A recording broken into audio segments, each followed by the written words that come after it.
உங்களை போல ஆட்சி பண்ண முடியாது. எங்கள் ஆட்சி மக்களாட்சி, மன்னராட்சி இல்லை, மக்களாட்சி. தலைவரோட கைடன்ஸ் பிரகாரம் நல்லா கரெக்டாக செய்வோம். இரண்டாவதாக அந்த அரிசி விலையை பற்றி சொன்னாங்க. நான் சொல்லலை, மக்கள் சொல்கிறாங்க. வாங்க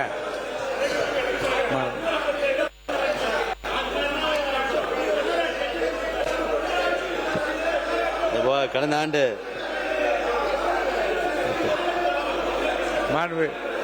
மாண்பு அமைச்சர் அந்த மன்னர் ஆட்சின்றதை எடுத்து மன்னர் ஆட்சின்றதை எடுத்துடலாம். நீங்க அமைச்சர் நீங்க பேசுங்க, எடுத்தாச்சு விடுங்க. இதெல்லாம் எதுக்கு சொல்லுவேன்னா, உணவுத்துறை அமைச்சர் எடுத்தாச்சுங்க. எதுக்கு காரணம் காட்டுறோம்னா, இது வந்து இந்த 50 ஆண்டு காலமா 70 ஆண்டு காலமா இருந்த கட்சிகள், திராவிட கட்சிகள் எல்லாமே புதுமையான ஒரு தமிழக வெற்றி கழகம் மக்களுக்கான நம்பரா வந்திருக்காங்க. அதனால இது வந்து இப்ப நம்ம முன்னாள் அமைச்சர் காமராஜ் அவர் சொல்லியிருந்தாரு, அரிசி விலை ஏறி இருக்கு அப்படின்னு. இப்ப நம்மளோட ஆட்சி ஜூலை 2022 பொது ரகம் அரிசி 47 ரூபா இருந்தது. ஜூலை 2023 அதே பொது ரகம் அரிசி வந்து 54 ரூபா. ஜூலை 2024 அது சன்னாவரத்தோட விலை 61 ரூபா, 61 ருபீஸ். அடித்தட்டு மக்கள்லாம் பயன்படுத்துகிற அந்த பொது ரகம் வந்து 5 ரூபா அதிகமாக இருக்கு. கடந்த ஆண்டு ஒப்பிடுகையில் நெல் சாகுபடி பரப்பு மற்றும் நெல் உற்பத்தி உயர்ந்த நிலையிலும், வளைகுடா போர் காரணமாக பெட்ரோல் டீசல் விலை உயர்வாலும் போக்குவரத்து செலவு ஈடுகட்டும் பொருட்டு வியாபாரிகள் மார்ச் 2026 முதல் அரிசியின் விலையினை பிப்ரவரி 2026 வரை விலையிலிருந்து கிலோ 1 ரூபாய் வீதம் கூடுதலாக விற்பனை செய்ய தொடங்கி தற்போது சில்லறை விலை 6 to 7 ரூபாய் வரை கூடியுள்ளது. நம்மளை பொறுத்த வரைக்கும் அரிசி கையிருப்பு நிறைய இருக்கு. வளைகுடா போர் இருப்பதாலும் அந்த போர் முடிஞ்ச உடனே பெட்ரோல் டீசல் விலைகள்லாம் அதிகமாக இருக்கிறதுனால அந்த விலை ஏறி இருக்கு. விரைவில் கருதுக்கான சாத்தியக்கூறுகள் கண்டிப்பாக உள்ளன. தமிழ்நாட்டில் போதுமான அரிசி அளவு கையிருப்பு உள்ளது, பற்றாக்குறை எதுவும் இல்லை. இந்த ஆண்டு நெல் விளைச்சலும் அதிகமாக காணப்படுவதால் அரிசி தட்டுப்பாடு எதுவுமே இல்லை.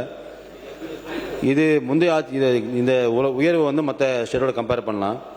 இப்போ கர்நாடகாவோ, தெலுங்கானாவோ, ஆந்திராவோ, கேரளா எந்த ஊருக்கு போயிருந்தாலும் எல்லா ஊர்லேயுமே இந்த 5 ரூபாய் 6 ரூபாய் உயர்வு எல்லா அரிசியிலுமே இருக்குது. இதெல்லாமே இந்த பர்டிகுலர் வளைகுடா போராளம் மட்டும் தான் இன்க்ரீஸ் ஆகிருக்கு. மானிட்டர் பண்ணிட்டு இருக்கோம். வருங்காலங்களில் அதிகப்படியான இன்க்ரீஸ் இருந்தால் அது தகுந்தமான மானிட்டரிங் கமிட்டியை போட்டு ஸ்டெப்ஸ் எடுத்து கண்டிப்பாக செய்வோங்கிறத மூலமாக தெரிவிச்சுக்கிறேன். மாநில உறுப்பினர் MRK பன்னீர்செல்வம். மாண்புமிகு பேரவைத் தலைவர்களே, இங்கே மாண்புமிகு உணவுத்துறை அமைச்சர் ஆடிட்டர் நல்லா கணக்கெல்லாம் படிக்கிறார்.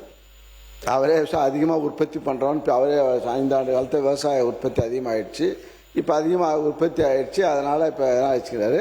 இப்போ நாங்கள் நெல் அதிகமாக உற்பத்தி ஆகிருக்கு, ஆனால் நெல் விலை, அரிசி விலை இப்போ ஏறி போச்சா, அதுக்கு என்ன நடவடிக்கை, கட்டுப்படுத்துவதற்கு என்ன நடவடிக்கை எடுக்கிறீங்க என்பதை அவருடைய பதில் தெரியப்படுத்த வேண்டும். அதே போல் வந்து நாங்கள் வந்து இப்போ எங்களுடைய காலத்தில் தலைவர் அவருடைய எங்களுடைய முதலமைச்சர் ஆண்டும்பொழுது இங்கே நெல்லை பாதுகாப்பதற்கு முயற்சி எடுத்து கிட்டத்தட்ட 7 லட்சம் கொள்ளளவு கொண்ட கட்டிடங்களை பாதுகாப்பான கட்டிடங்களை கட்டி வைத்தார்கள். அதே போல் திடீரென்று ஒரு மழை பெய்யுது. திடீரென்று இப்போ ஒரு படத்தை காட்டினார் பேப்பரில், அது திடீர் மழை, அது பருவம் தவறிய மழை பெய்த காரணத்தால் நெல் கொள்முதல் செய்த இடங்களை நெல் இருந்த அன்றைய தினம் இரவு 10 மணிக்கு நம்ம இங்கே அப்போ துணை முதலமைச்சர் வந்த இங்கே நம்முடைய எதிர்கட்சி தலைவர்கள் தஞ்சை வந்து பார்வையிட்டு உடனே அந்த நெல்லை பாதுகாப்பான இடத்திலே ரயில்வே மூலமாக அங்கே உள்ள இப்போ மாவட்ட ஆட்சித்தலைவர், அப்போ இருந்த மாவட்ட ஆட்சித்தலைவர் உங்களுடைய அதிகாரியாக இருக்கின்றார்கள். அந்த அளவுக்கு எல்லா அதிகாரிகளும் சரி, இப்போ அங்கே பாதுகாப்பான இடத்தில் அமைச்சர்களும் சரி அங்கே உடனுக்குடன் சென்று நாங்கள் நடவடிக்கை எடுத்தோம். அதனால தான் இப்போ நெல்லை பாதுகாக்கப்பட்டது. ஆக இனிமேல் இது போன்ற இப்போ புதுசாக மாற்றம் தருகிறேன் சொல்லி வந்திருக்கின்றீங்களா? என்னத்தை டெக்னிக் பார்த்து பண்ணி நாங்கள் கட்டினோம், நாங்கள் செஞ்சோம். ஒரு நிமிஷம், அது ஒரு நிமிஷம் சார். கணக்கு ஏட்டு சுரக்கா கூட்டுக்கு உதவாது. கணக்கு இருக்கு. இப்போ இன்னொரு கேள்வி கேட்குறேன். நாங்கள் வந்து ஈர நெல்லை தான் வாங்க மாட்டோம். ஆக 17% மகஜல் உள்ள நெல்லை தான் வாங்குவோம். ஆக விவசாயிகள் குறுவை செய்யும் விவசாயிகளுக்கு நெல்லை வாங்க மாட்டீங்களா என்ற கேள்வியும் விடுகிறது. ஏன்னா அமைச்சருடைய பதில் பேசும்போது நாங்கள் இந்த நெல்லை வாங்குவோம், இதுக்கு மேலே வாங்க மாட்டோங்கிற மாதிரி கருத்துப்பட பேசுகிறார்கள். அது விவசாயிகள் ஏனென்றால் விவசாயிகள் மழை குறுவ பயிர் மழை வருகின்ற காலத்திலே இது போன்ற நிலைகள் ஏற்படும் போது ஈரப்பதத்தை நாங்கள் கணக்கிட்டு வாங்கக்கூடிய நிலைமையும் ஏற்படும். அதுக்கு அமைச்சர் அவர்கள் என்ன பதில் தருவார்கள்? அதே போல அரிசி விலை இப்போது அதிகமாக நீங்க பொறுப்பேற்ற இந்த 3 மாத காலத்திலே அரிசி விலை கிட்டத்தட்ட 17 கிலோ 18 ரூபா 20 ரூபா கூடுதலாக விற்கிறது. அதுக்கும் என்ன நடவடிக்கை கட்டுப்படுத்த வேண்டும்? அரிசி விலையை கட்டுப்படுத்த வேண்டிய பொறுப்பும் உணவு அமைச்சருக்கு இருக்கிறது. உணவுத்துறை அமைச்சர் அவர்கள் உணவுத்துறை அமைச்சர் உட்காருங்க. நீங்க உணவுத்துறை தவறான கருத்து. கிட்டத்தட்ட 7 ரூபாய் 6 ல இருந்து 7 ரூபாய் தான் உயர்ந்திருக்கிறது. இது நம்ம ஸ்டேட்ல மட்டுமல்ல, பக்கத்தில் இருக்கிற ஸ்டேட்டும் தான் விலை ஏறி இருக்கு. வயலடா பொருள் வரும்போதோ மற்ற பெட்ரோல் விலைக்காக தான் கம்பேர் பண்ணா உங்களுக்கு தெரிஞ்சிடும். இரண்டாவது என்ன வாங்க, நீங்க சொன்ன மாதிரி 3 மாதத்துல மட்டுமே நெல் விளைவிக்கவில்லை. உங்க அமைச்சரே சொல்லியிருக்காரு, முன்னாள் அமைச்சர். அவங்க ஆட்சி காலத்தில் 50 லட்சம் மெட்ரிக் டன் ப்ரொக்யூர் பண்ணி அதிகமாக பண்ணிருக்கோம். வைக்க இடம் இல்லையே, குடோன்லாம் கட்டலை, குடோன் எதுவுமே இல்லை. சொல்லப்போனால் கிட்டத்தட்ட அதாவது நமக்கு எல்லாம் தெரியும், ஒரு அக்ரிகல்ச்சர் வேளாண்மை துறை மூலமாக மார்க்கெட்டிங் மூலமாக ஒரு வருடம் கேஎம்எஸ் 2025-26 எவ்வளோ மெட்ரிக் டன் வருங்கிறத நம்ம முன்னாடி அசஸ் பண்ணுவோம். அதுக்கு தகுந்த மாதிரி தான் நம்மளோட ஸ்பேஸ், நம்ம எங்கெல்லாம் குடோன் வைக்கலாம், எங்கெல்லாம் கேப் வைக்கலாம், எங்கெல்லாம் மில்லுக்கு அனுப்பலான்னு டிசைட் பண்ணுவோம். உங்கள் ஆட்சி காலங்களே கடந்த ஆட்சி காலங்களையே தெரியும்.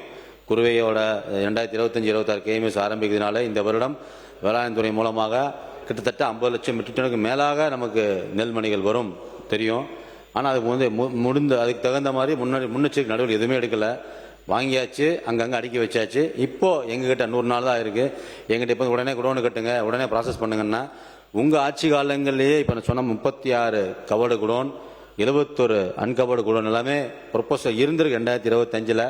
எந்த எஸ்டிமேஷன் பண்ணல, எந்த ப்ராசஸும் பண்ணலை. இன்னைக்கு வந்ததுக்கப்புறம் துரிதப்படுத்தி நாங்கள் இதெல்லாம் பார்த்த உடனே எங்கெல்லாம் கிட்டத்தட்ட 50 லட்சம், இன்றைக்கு தேதி வரை 64 லட்சம் மெட்ரிக் டன்னுக்கு நம்ம நெல் ப்ரொக்யூர் பண்ணியிருக்கோம். இதெல்லாம் எந்த நேரங்களையும் விவசாயிகள் பாதிக்கப்படக்கூடாது, நெல்மணிகள் வேஸ்ட் ஆகக்கூடாது. அந்த நெல்மணிகளை கண்டிப்பாக ஈரமாக இருந்தோ முளைத்து வரக்கூடாதுனால எங்கெல்லாம் இடம் இருக்கோ, எங்கெல்லாம் துரிதப்படுத்தி பண்ண முடியுமோ அதை ஸ்டெப்ஸ் எடுத்து துரிதப்படுத்தி நெல்லெல்லாம் நினையாத அளவில் வெரி சேஃப்டி மெஷர் எடுத்து பண்ணிக்கிட்டு தான் இருக்கும். ஒரு மாவட்டத்தில் மட்டுமில்லை, 2 மாவட்டம் மட்டும் எங்கெல்லாம் மாவட்டங்கள் இடம் அதிகமாக இருக்கும், மற்ற துறைகள் சொல்லப்போனால் நான் மயிலாடுதுறை போகும்போது கூட ஆதீனம் அவருடன் கலந்து பேசி அவரோட அனுமதி பெற்று அவரோட நிலத்தை கூட நம்மளோட நெல் கொள்முதல் நிலையத்தை வைக்கிறதுக்காகவும் குடோன் சேஃப் ஸ்பேஸ்க்காகவும் பேசி அதையும் செயல்பாட்டு கொண்டு வந்து அங்கே வச்சுருக்கோம். மூன்றாவதாக இவர் பேசும்போது சொல்லியிருந்தார், 17% ஈரப்பதத்தோட நெல்லை வாங்குவீங்களா மாட்டீங்களா அப்படின்னு. நம்ம எந்த விவசாயியும் வாங்க மாட்டேன்னு சொல்லுவதில்லை. நமது முதலமைச்சர் தலைமையிலான அரசு ஒவ்வொரு மக்களையும் சந்தித்து குறைகளை டைரக்டாக அவங்களுக்கு புரிய வைக்கிறோம், அவங்களுக்கு சொல்லிக் கொடுக்குறோம்.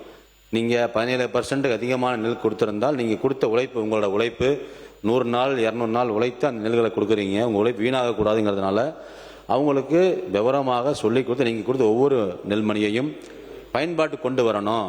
அது கருப்பரிசியாகவே மற்ற பொருள் அரிசியாகவோ எத்தனால் உள்ளிட்ட மற்ற விஷயங்கள் கொடுக்கறதுக்கு பதிலாக கொடுக்கக்கூடாது. நீங்கள் விளைவித்த நீங்கள் விளைவித்த நெல்மணி 100 மடங்கு நல்ல அரிசியாக தரமான நெல்லாக பேக் பண்ணி அதை கண்டிப்பாக அரிசி ஆலைகளுக்கு அனுப்பி அந்தந்த மாவட்டங்களிலேயே அந்தந்த ரீஜன்லேயே இருக்கிற மக்களுக்கு கொடுக்கணுங்கிறத வெறும் முனைப்பாகவும் செயல்பட்டு கொண்டிருக்கோம். இந்த விவசாயிகளை பொறுத்தவரைக்கும் சொல்கிறது 17% அவங்களை அட்வைஸ் பண்ணுறோம். அட்வைஸ் அவங்களுக்கு உண்டான தேவையான ட்ரையர்ஸ் எல்லா இடங்கள்லையுமே இன்னைக்கு குறுவை சாகுபடி ஆரம்பிக்குது அப்படின்னா இந்த சீசனில் நம்ம வேளாண் துறை மூலமாக கூட்டுத்துறை மூலமாக கலந்து ஆலோசனை பண்ணி சம்மந்தப்பட்ட கலெக்டர்ஸ் மூலமாக கூப்பிட்டு அங்கெல்லாம் ட்ரையர்ஸை கொடுத்து அவங்களை உலர்த்தி அதை நம்ம 17% பிடிக்கிறோம். கொண்டு வந்து நெல் அப்படியே பேக் பண்ணால் அந்த நெல் உதவாமல் போயிடும், உபயோகப்படுத்த முடியாமல் போயுங்கிறதுனால இதுதான் நிறையா பார்த்துக்கிட்டு இருக்கோம். இனி வருங்காலங்களில் எந்த ஒரு ரூபாயாக இருந்தாலும் மக்கள் பணம், மக்கள் வரி பணம், விவசாயிகளின் உழைப்பு, விவசாயிகளின் உயிர். இன்னைக்கு இருக்கிற காலகட்டங்களில் மழை நீர் கம்மியாக இருக்குது, காவிரிகள் தண்ணி திறந்துருக்க முடியாத சூழ்நிலைகளில் எந்த நெல்லுமே பயன்பாடு இல்லாமல் போயிடக்கூடாதுங்கிறதுனால குறிப்பாக முனைப்பாக இந்த எல்னினோ தாக்குதெல்லாம் எதிர்பார்க்குறோம், நிறைய இஷ்யூ வரும் எதிர்பார்க்குறோம். இந்த நேரங்களில் கூட நம்ம இருக்கிற அதிகப்படியான நெல்மணிகளையும் இனி வரப்போகிற நெல்லையும் கண்டிப்பாக அவங்களுக்கு சொல்லிக் கொடுத்து விளக்கத்தை புரிய வைத்து எங்கள் துறை மூலமாக, ஒரு துறை மட்டுமல்ல எல்லா துறை மூலமாக கலந்து ஆலோசனை பண்ணி கூட்டு நடவடிக்கை மூலமாக விவசாயிகளுக்கும் கலெக்டருக்கும் அங்கே இருக்கிற எல்லா அதிகாரிகளுக்கும் புரிய வச்சு அவங்களுக்கு உலர் நிலையங்கள் ட்ரையர் சென்டர்லாம் போட்டு கண்டிப்பாக இனி வருங்காலங்களில் எல்லா நெல்லும் தரமான நெல்லாக பிடித்து தரமான அரிசியாக மக்களுக்கு கொடுக்கல முனைப்பாக செயல்படுறவங்களை தெரிவித்துக் கொள்கிறேன். இனி செல்லும் இடமெல்லாம் செய்தி. தந்தி டிவியின் வாட்ஸ்அப் சேனலை ஃபாலோ பண்ணினா செல்லருக்கும் இடமெல்லாம் செய்தி. இதோ QR கோட், இப்பவே ஸ்கேன் பண்ணுங்க, ஃபாலோ பண்ணுங்க.